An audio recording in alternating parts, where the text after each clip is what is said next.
હું ગુજરાતના એક નાનકડા ગામમાં રહું છું અને મારી ઉંમર 31 વર્ષની છે.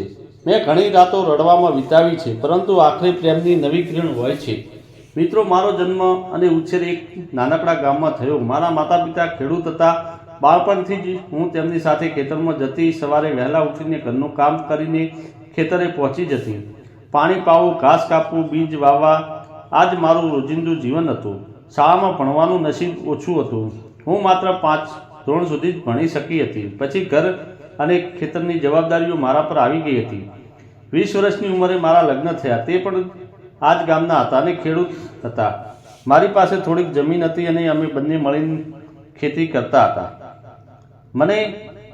બંને સવારે સાથે ખેતરે જઈને બપોરે થોડો આરામ કરીને અને સાંજે ઘરે પાછા આવીને રાત્રે બંને બેસીને વાતો કરતા, ભવિષ્યના સપના જોતા. 2 વર્ષ પછી એક દીકરાનો જન્મ થયો. ત્યારે મને લાગ્યું કે હવે મારું જીવન પૂર્ણ થઈ ગયું છે. દીકરાની આંખો પતિ જેવી જ હતી અને તેનું હાસ્ય મારા દિલને હંમેશા ખુશ રાખતું હતું. જીવન ક્યારેય એક સરખું નથી ચાલતું. એક દિવસ મારા પતિને અચાનક પેટમાં ભયાનક દુખાવો શરૂ થયો. અમે પહેલાં ગામના ડૉક્ટર પાસે ગયા, પછી શહેરની મોટી હોસ્પિટલમાં લઈ ગયા. તપાસમાં ખબર પડી કે તેમને પેટનું કેન્સર છે અને તે ઊંચા સ્ટેજમાં છે. તે સમાચાર સાંભળીને મારી દુનિયા ધ્રુજી ગઈ. અમારી પાસે વધારે પૈસા નહોતા. તેમ છતાં અમે જે કંઈ હતું તે બધું વેચી દીધું. જમીનનો થોડો ભાગ, મારા ઘરેણાં અને બધું જ, અને પતિની સારવાર શરૂ કરી. તેમના વાળ ખરી પડ્યા. તેઓ દિવસે દિવસે નબળા પડતા ગયા.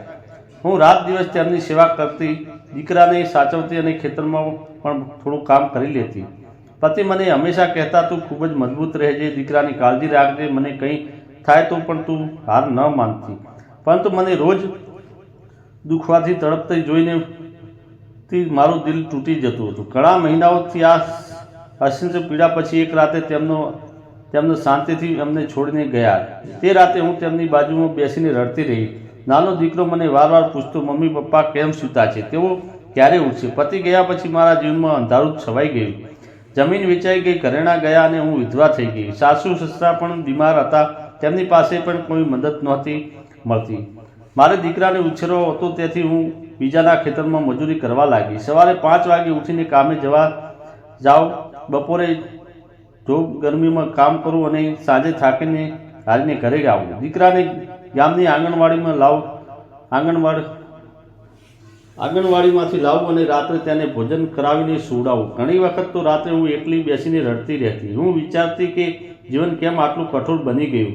સમાજની નજર પણ લાગી ગઈ હતી. કેટલાક અવગણો મને કેટલાક સહાનુભૂતિ બતાવે, પરંતુ હું દીકરા માટે મજબૂત બનીને જીવતી રહી. અને પછી આવ્યો એ દિવસ જ્યારે મારા જીવનને નવો વળાંક આપ્યો. હું એક મોટા ખેડૂતના ખેતરમાં કામ કરતી. તે ખેતરના માલિકનો દીકરો, જેની ઉંમર 29 વર્ષની હતી, તે ગામમાં જ રહેતો હતો. તેના પિતા મોટા ખેડૂત હતા અને તે ખેતીથી સાથે જોડાયેલો બિઝનેસ પણ સંભાળતો હતો. એક દિવસ બપોરે ધોમ ગરમીમાં હું થાકીને એક ઝાડ નીચે બેઠી હતી. તે ત્યાં આવ્યો અને મને જોઈને કહ્યું, તું આરામ કર, પાણી પી લે. તેણે પોતાની બોટલમાંથી પાણી આપ્યું. તેની વાતોમાં એટલી રોપ હતી કે ઘણા સમય પછી મને લાગ્યું કે કોઈ મારી ચિંતા કરે છે. હવે તે અવારનવાર ખેતરે આવતો અને મારી સાથે થોડી વાતો કરતો, દીકરા વિશે પૂછતો.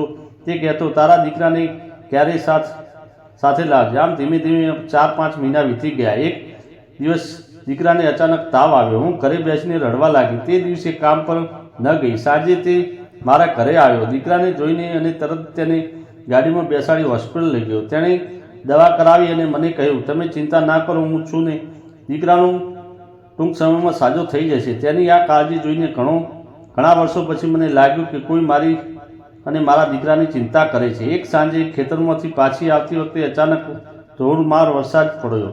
હું અને મારા છોકરાઓ ભીંજાઈ ગયા હતા. તેણે અમને પોતાની ગાડીમાં બેસાડ્યા અને ઘરે મૂકવા આવ્યો. રસ્તામાં વરસાદનો અવાજ અને ગાડીના વાઇપરની લઈ વચ્ચે જે બધું દુઃખ તેને કહ્યું. પતિની બીમારી, તેમની પીડા, જમીન અને વેચવી પડી. એકલતા બહુ જ રડવી પડે છે. ચૂપચાપ સાંભળતો રહ્યો અને ઘરે પહોંચ્યા. પછી તેણે કહ્યું, તે જે સહન કર્યું છે તે કોઈ સામાન્ય વ્યક્તિ ન કરી શકે. તારી હિંમત મને ખરેખર પ્રેરણા આપે છે. તે સાંજે પછી અમારી વાતો વધુ ગાઢ થવા લાગી. એક દિવસ સાંજે ખેતર પાસે અમે એક નાના તળાવ કિનારે અમે બેઠા બેઠા વાતો કરી રહ્યા હતા. દીકરો મારી પાસે જ રમી રહ્યો હતો અને તેને ધીમેથી મારો હાથ પકડ્યો. તેનો હાથ ગરમ હતો અને મજબૂત. મારા હાથમાં તેની આંગળીઓ ધીમે ધીમે ગૂંથાઈ ગઈ. હું ચોંકી ગઈ, પરંતુ તેની આંખો જોઈને શાંત થઈ ગઈ. તેણે કહ્યું, મને ખબર છે કે તે ઘણું સહન કર્યું છે, પરંતુ હું તને અને તારા દીકરાને હંમેશા ખુશ રાખવા માંગુ છું અને મને તારી જોડે પ્રેમ થઈ ગયો છે. તેનો અવાજ ધીમો અને ગંભીર હતો. મારા ગળામાં ડૂમો ભરાઈ ગયો. ઘણા વર્ષો પછી કોઈએ મારા હાથને આટલી ઉખથી પકડ્યો હતો. મેં મારો હાથ પાછો ન ખેંચ્યો. થોડી વાર અમે એમ જ ચૂપ બેઠા રહ્યા. હાથમાં હાથ રાખીને દીકરો મારી પાસે આવી બેસી ગયો અને તેનું નાનું માથું મારા ખોળામાં મૂકી દીધું. તે ક્ષણે મને લાગ્યું કે જીવન ફરીથી સુંદર બની રહ્યું છે. તે પછી અમારી લાગણીઓ વધુ મજબૂત થઈ ગઈ. પરંતુ આ રસ્તો સરળ નહોતો. ગામના લોકો વાતો કરવા લાગ્યા કે મારા સાસુ સસરાએ વિરોધ કર્યો. તેના ઘરમાં પણ ચર્ચા થઈ. હવે હું ઘણી વખત તૂટી પડી, વિચારતી કે ફરીથી દુઃખન સહન કરવું પડશે, પરંતુ તે ખૂબ જ મજબૂત રહ્યો. તેણે બધાને સમજાવ્યા તે મારા માટે ખૂબ જ વિશેષ છે. તે તેની મજબૂતી અને તેના પ્રેમ મને જોઈને એક દીકરાને પણ હું પોતાનો દીકરો માનીશ. આખરે બધા માની ગયા. અમારા લગ્ન એક સાદા સમારોહમાં થયા. ગામના મંદિરમાં માત્ર નજીકના લોકોની હાજરીમાં મારો દીકરો પણ હવે તેને પપ્પા કહીને બોલાવવા માંડ્યો. તેનું નાનું હાસ્ય જોઈને મારું દિલ ભરાઈ આવતું. આજે અમે ત્રણેય એક નાના ઘરમાં છે, પરંતુ ખુશખુશાલ છીએ.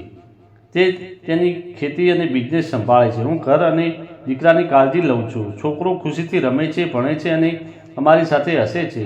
જીવનના ઘણા વર્ષો પછી ફરીથી હાસ્ય અને પ્રેમ આવ્યો છે. મિત્રો, જતાં જતાં ચેનલને સબસ્ક્રાઈબ કરવાનું ના ભૂલતા. ફરી મળીશું એક નવા વિડીયોમાં. ત્યાં સુધી આવજો. ધન્યવાદ મિત્રો.